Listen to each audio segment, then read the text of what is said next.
Tere kõigile, head vaatajad! Eesti eest nädala uudised 124. saade. Lõppenud nädala kõige olulisem oli muidugi Iraani vastasseis Iisraeli USA-ga ja peamiselt sellest meie saade ka räägib. California kuberner Gavin Newsom. Energiahinnad tõusevad kogu maailmas, naftahinnad on tõusnud ja bensiinihinnad tõusevad Trumpi sõja tõttu. Iisrael pommitas järjekordset kooli, seekord Liibanonis. Al-Mustafa kool sai pihta. Rahvas süütab USA konsulaadi Lahoreis Pakistanis põlema. Kinnitatud on, et USA relvajõudude õhutõrjesüsteemi THAAD radar Al-Ruwaisi baasis AÜE-s on hävitatud. IRGC teatas 2 seda tüüpi radari hävitamisest, mis nõrgestas oluliselt USA võimet Iraani rakette pealt kuulata. Iraani rünnaku järel põleb Dubais asuv Ameerika konsulaat. Senaator Richard Blumenthal hetk tagasi pärast Iraani teemalist briifingut.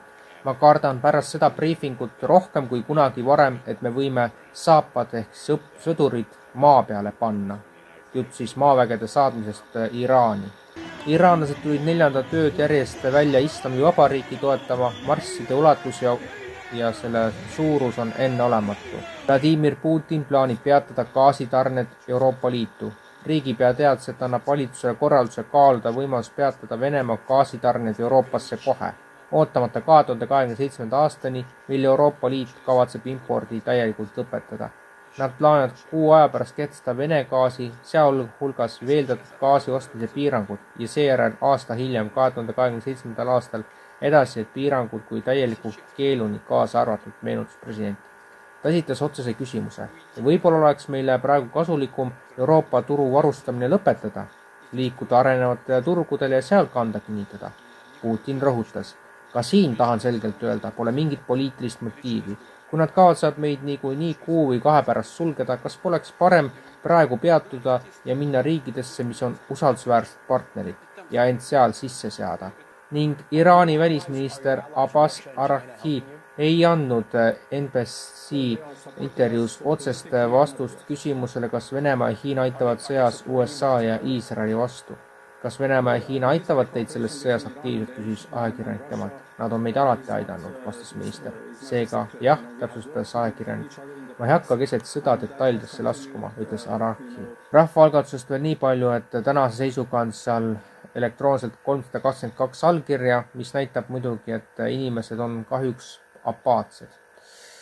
Ja homme siis ehk esmaspäeval 9. märtsil on Tallinna Ülikoolis koosolek, kus siis sundüürnike ja teiste teemat arutatakse koha peal. Kes eelmist saadet kuulas, see teab, kuhu koguneda. Aga ütleme siis veel kord, et see on Silva ruumikompleksis S235. Loodetavasti andmed on täpsed. Eesti eest portaal saab olla tsensuurivaba ja täiesti sõltumatu ainult kui toetajate meid pisikese toetusega. Toeta eestiest.com-i Mihkel Johannes Paimla EE 40770008496547 märksõna ülekanne. Seda on võimalik näha ka saate alguspooles olevates tiitrites kui ka päris lõpus. Loodan, et te leiate võimaluse meie tegevust ka nüüd lähipäevil toetada. Mis puudutab vandenõude analüüsi saadet, siis see peaks eetrisse jõudma umbes märtsi keskpaiku. Ja tänan, et te meie saadet vaatasite ja järgmises saates, mis kas on järgmisel pühapäeval või siis ülejärgmisel, võtame ka kokku lühidalt selle, mis toimus 9. märtsi koosolekul. Meie poolt kõik.